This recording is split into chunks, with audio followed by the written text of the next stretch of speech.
united will never be defeated. The people united will never be defeated. The people united will never be defeated.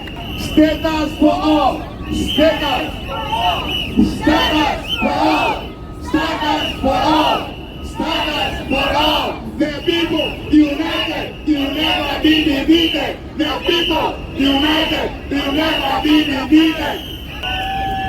It's great to see you all here today. I'm joining Charles as one of your co-MCs. My name is Sarah.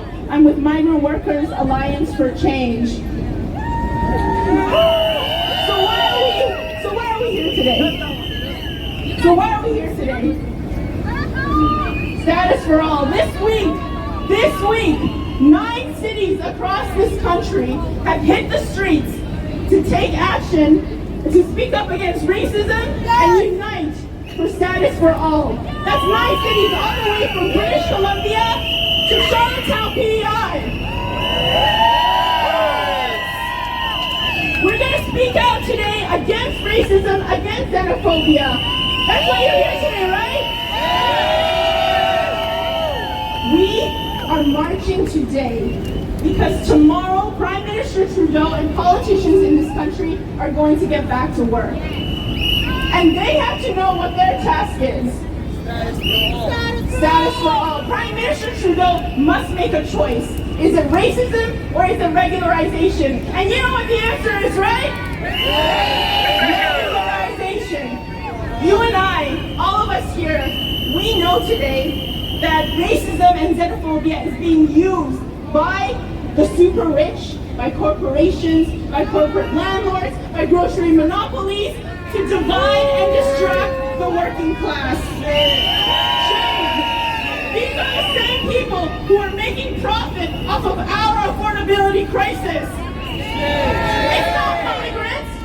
It's bosses who cut wages and jobs. It's grocery monopolies that inflate food prices. If you have a placard, you better hold them up high as we march through these streets. Prime Minister Trudeau made a promise. He promised regularization. He promised this in the winter.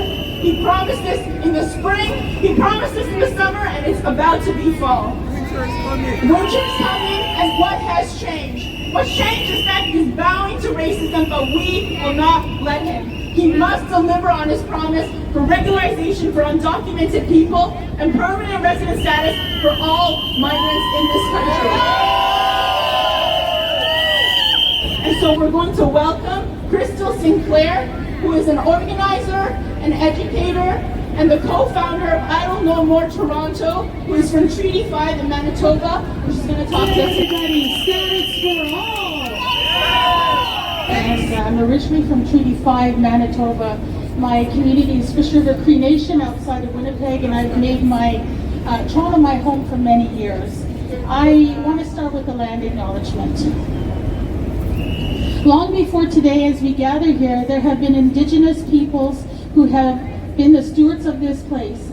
In particular, we wish to acknowledge this land in which we gather for thousands of years. It has been the traditional land of the Huron-Wendat, the Haudenosaunee, and the Mississaugas of the Credit First Nations. This land is governed by the Dish with One Spoon covenant between the Haudenosaunee Confederacy and the Confederacy of Ojibwe and allied nations. This covenant is an agreement to share, work, and protect this land together in harmony. Remember that. Today, this meeting place is still the home to many Indigenous people from across Turtle Island and many people from around the world. We are grateful to have this opportunity to thrive and live, work on this land. So I want to start off by saying, what does racism look like for Indigenous people in Turtle Island? I'll give you a few examples. There are many more, but I don't have time to share everything. It is enduring a racist colonial capitalist system that systemically discriminates and exploits and creates division between people. The colonial system creates laws to eliminate Indigenous people of their culture, livelihood, and their practices. This has been done historically and continues to happen today. This happens through violence, and coercion and genocide toward Indigenous people. The colonial system creates laws such as the Indian Act that is aimed to eliminate First Nation culture in favor of assimilation to Euro-Canadian created culture and laws. Indigenous people were forcefully removed from their ancestral lands and were confined into reserves and were not allowed to leave unless an Indian agent allowed them to, often leaving Indigenous people to starve and die of diseases in reserves. Systemic racism continues to manifest itself in many other ways, such as the residential school system, which my family was deeply impacted by. So please remember, September 30th is the day for residential school survivors.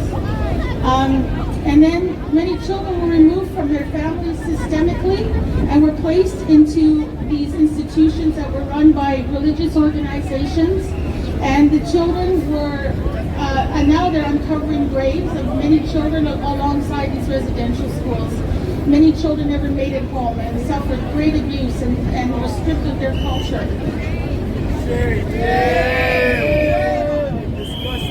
First Nations continue to face issues of substandard moldy housing in their communities, face boiled water alerts due to undrinkable water, and it's often poisoned by industries dumping chemicals into the water where Indigenous communities live downstream and are becoming sick due to poisoned water. This is also referred to as environmental racism.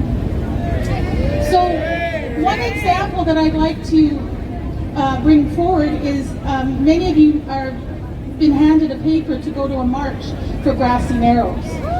Grassy Narrows is an example of a community dealing with mercury poisoning since 1970 when the Dryden Pulp and Paper Company dumped 11,000 kilograms of mercury into the English Wabagoon water system between 1962 and 1970, and they're still dumping chemicals into the water today, which is making the community still sick. So one other example that I want to talk about with exploitation and discrimination is my community in the 1800s when the Hudson's Bay Company came to Canada. They exploited my people. They exploited them when it was during the fur trade, because in those days the fur trade was the gold mine. And so you see these Hudson Bay companies, those companies were born on the backs of my people. Please remember that they were exploited because of that. So I want to point out the hypocrisy of a colonial settler system. These are immigrants that came to this country many, many years ago, and now they want to say that migrants, are people who are invaders when colonial settler system is the invaders. Let's not forget that. Hello everyone. My name is Cherry. I am currently working as an elderly caregiver. I came to Canada in February of 2020 as a live-in caregiver under a closed work permit. We demand status for all. We want it now. On September 16, 2024, that is tomorrow, Prime Minister Justin Trudeau and his government comes back to work after a long holiday. On this day, we are demanding them to ensure regularization and grant permanent resident status to all migrants. No one should be left behind. No exclusions. We deserve permanent resident status. Stop making excuses. Stop making us wait. Stop telling us it's not the right time. The right time is now. The PR on arrival for care workers was announced last June 2024, but the application is not yet open. The long wait is over. We want it to happen now. I stand here for all care workers. We did it. We won. For all migrants, keep on fighting. We demand a permanent residence status for all now.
beat back the racist attack. We're going to beat back the racist attack. We're going to beat back the racist attack.